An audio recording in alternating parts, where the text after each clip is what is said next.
નમસ્કાર મિત્રો, અમારી યુટ્યુબ ચેનલમાં તમારું સ્વાગત છે। તો મિત્રો, તમે પણ જો સરકારી ભરતીની તૈયારી કરતા હોય તો આ ચેનલને તમે સબસ્ક્રાઇબ કરી નાખજો અને બેલ આઇકન પ્રેસ કરી નોટિફિકેશન ઓન કરી દેજો। આટલું કરવાથી મિત્રો સરકારી ભરતીની કોઈ પણ નવી જે અપડેટ આવશે તે સૌથી પહેલા તમારા સુધી પહોંચી જશે। તો ચલો આપણે જે આજની અપડેટ છે તે જોઈએ। તો અહીં તમે સ્ક્રીન ઉપર જોઈ શકો છો, राहुल गांधी द्वारा ट्वीट કરવામાં આવ્યું છે।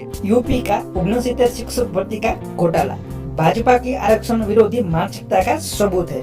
बेसिक शिक्षा नियमावली और 1981 और आरक्षण नियमावली 1994 को ताक पर रखकर भाजपा सरकार ने दलितों और पिछड़ों का हक उनसे छीन लिया। एंड पीड़ित छात्र मुझसे मिले और बताया कि इस भर्ती में ओबीसी वर्ग को 27% की जगह।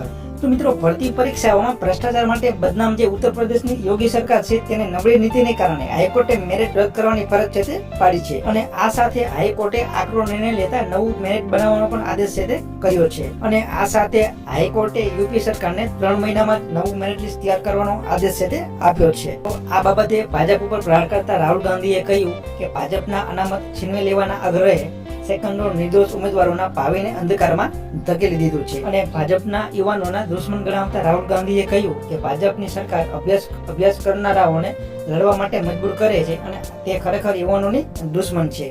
તો મિત્રો, આ ત્યારની અપડેટ। આવી માહિતી માટે મારી યુટ્યુબ ચેનલ સાથે જોડાયેલા રહો। જય હિન્દ, જય ભારત।